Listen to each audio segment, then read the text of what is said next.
बोला भारत माता की, भारत माता की, छत्रपती शिवाजी महाराज की, धर्मवीर छत्रपती संभाजी महाराज की, जय भवानी, जय भवानी।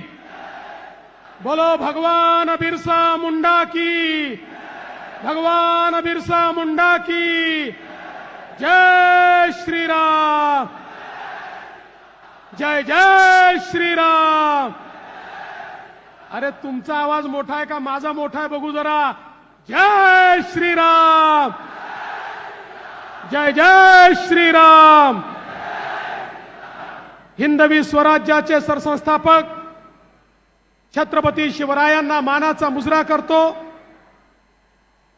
भारतीय राज्यघटनेचे शिल्पकार भारतरत्न डॉक्टर बाबासाहेब आंबेडकर यांना मानवंदना अर्पित करतो। आणि आज भगवान बसवेश्वरांची जयंती आहे, त्यांनाही नमन करतो। आणि आखाजीचा दिवस आहे, आखाजीच्या आपल्या सर्वांना या ठिकाणी खूप खूप शुभेच्छा देतो।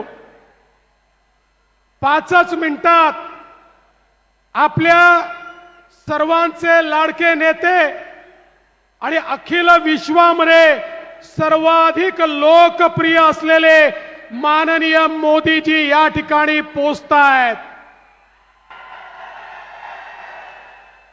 मंचावर उपस्थित असलेले आपल्या राज्याचे धडाडीचे लोकप्रिय मुख्यमंत्री एकनाथराव शिंदेजी, आपले आदिवासी विकास मंत्री माननीय विजयकुमार गावितजी, या ठिकाणी उपस्थित माननीय अनिल भाईदास पाटीलजी, अमरीश भाई पटेलजी, आपल्या लोकप्रिय तरुण तडफदार अशा खासदार आणि आपल्या उमेदवार डॉक्टर हिनाताई गावित या ठिकाणी उपस्थित, पद्माकर वळवीजी, राजेश पाडवीजी, आमशाजी काशीराम, आमशा पळवीजी, काशीराम पावराजी, मंजुळाताई गावितजी, विजय चौधरीजी, सुप्रियाताई गावित, हेमलताताई शितोळे, चंद्रकांत रघुवंशी, शिरीष चौधरी, जयप्रकाश जी, निलेश माळीजी,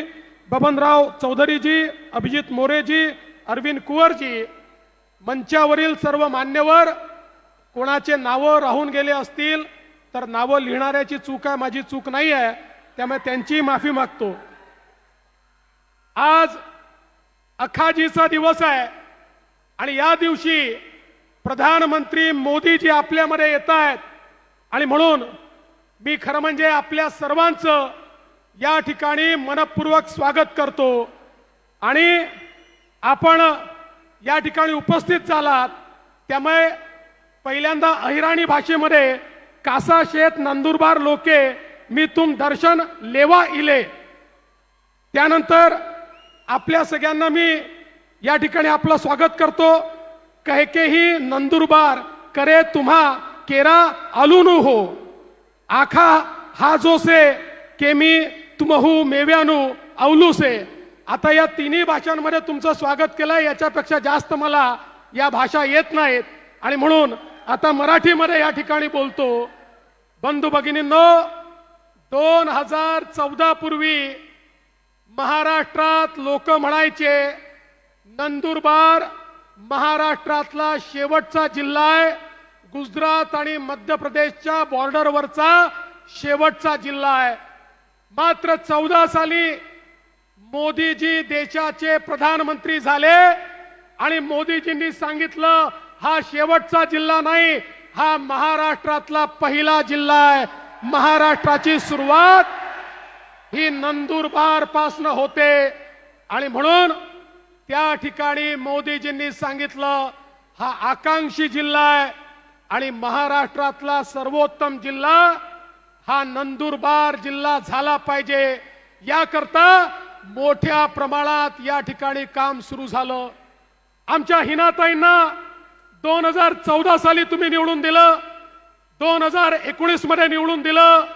बंधू भगिनींनो, मला विश्वास आहे 10 वर्षामध्ये मोदीजींनी जे परिवर्तन केलंय ते परिवर्तन पाहिल्यानंतर यावेळी हिनाताईंना तुम्ही रेकॉर्ड मताने या ठिकाणी निवडून द्याल आणि हिनाताईंची तर हॅट्रिक होईलच, पण मोदीजींची देखील प्रधानमंत्री म्हणून हॅट्रिक या नंदुरबार जिल्ह्याच्या आशीर्वादाने होईल, हा विश्वास मला या ठिकाणी आहे। बंधू भगिनींनो, जसं जसं निवडणूक जवळ येते काँग्रेसचे पोपट मिठू मिठू बोलू लागतात।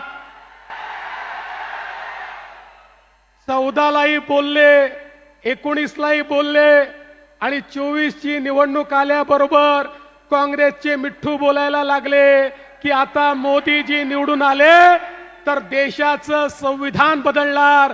माझा तुम्हाला सवाल आहे, 14ला हिनाताई आल्या, मोदीजींजवळ पूर्ण बहुमत होतं, मोदीजींनी संविधान मजबूत केलं।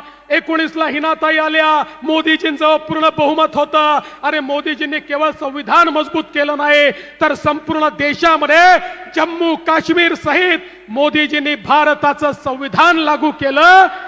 आणि मोदीजी त्या व्यक्तीचं नाव आहे जे म्हणतात भारतरत्न डॉक्टर बाबासाहेब आंबेडकरांचं संविधान होतं, वाल्याचा मुलगा मुलगा।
₹800 कोटी दिले आणि निश्चितपणे तुम्हाला सांगतो येत्या काळामध्ये तापी बुराईच्या योजनेचं काम हे आपण निश्चितपणे पूर्ण करू।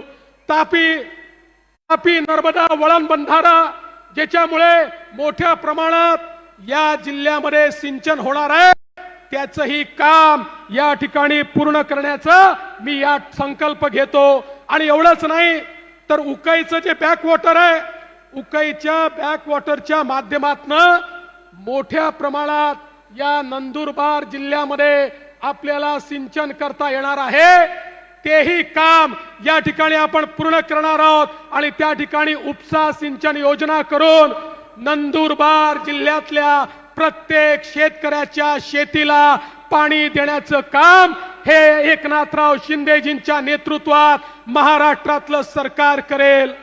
हे आम्ही का करू शकतोय?